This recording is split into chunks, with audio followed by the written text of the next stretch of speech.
Sabe aquela sensação, aquela pressão constante para a gente parecer feliz o tempo todo? Hoje a gente vai mergulhar fundo nisso, nessa busca por uma perfeição que, vamos combinar, simplesmente não existe na vida real. Pois é, essa frase, feliz a qualquer custo, ela parece resumir bem a cultura de hoje, né? Só que essa exigência de felicidade esconde um problema muito real e, na maioria das vezes, invisível. Então, para começar, vamos entender como a felicidade deixou de ser uma emoção para se tornar quase uma obrigação. E o que acontece quando alguém não consegue ou simplesmente não quer atender a essa expectativa o tempo todo. A fonte que a gente analisou descreve um sentimento de exclusão muito forte. Quando uma pessoa não está se sentindo feliz, ela sente que não pertence mais, sabe, como se tivesse algo de muito errado com ela. É uma pressão que esmaga, um sentimento de fracasso por ser apenas um ser humano. E o que será que joga mais lenha nessa fogueira hoje em dia? Claro, as redes sociais. Elas viraram o palco perfeito para esse conflito entre a aparência que a gente projeta e a realidade que a gente de fato vive. E o contraste é gritante. Online, a vida parece incrível, tudo perfeitamente editado, todo mundo é eufórico, mas por trás da tela, na vida real, estão ali as nossas lutas, as verdades que a gente não conta e, claro, a nossa vulnerabilidade, que é o que nos torna humanos no fim das contas. E olha, a fonte que a gente usou é bem direta nisso. É tudo fake. Muitas vezes, as pessoas que mostram a vida mais perfeita online são justamente as que mais estão sofrendo por dentro. Simplesmente não existe um ser humano que consiga viver nesse padrão o tempo todo. É uma fantasia impossível de alcançar. O problema é que essa fachada de felicidade universal, ela tem um preço. E quando a gente vai olhar os dados, a realidade por trás disso tudo é chocante, é bem preocupante.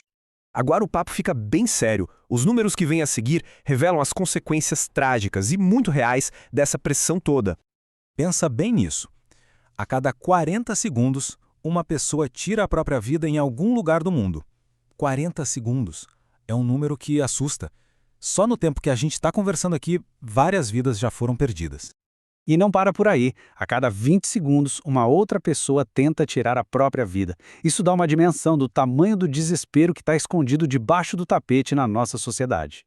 E o que talvez seja o mais assustador de tudo isso, segundo a fonte, é que esse número está crescendo justamente entre os mais jovens. Isso aponta para uma crise de saúde mental que está afetando uma das populações mais vulneráveis.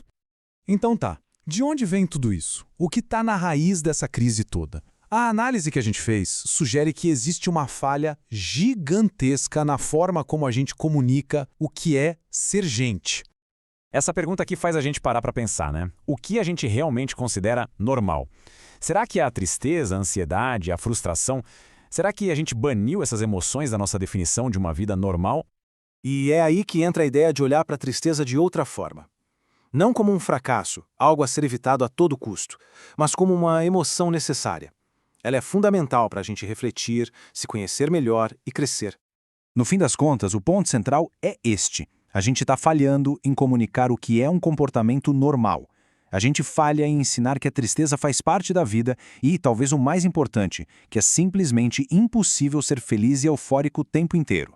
E essa falha deixa as pessoas, principalmente os jovens, se sentindo sozinhas e erradas. E para fechar, a gente fica com essa pergunta da fonte, que é muito poderosa, e não tem resposta fácil para ela. É uma provocação que fica para todo mundo. Que tipo de sociedade a gente está construindo que é capaz de criar um vazio tão profundo em alguém de 20 anos, a ponto dessa pessoa achar que não tem mais pelo que viver? É algo para a gente refletir e muito.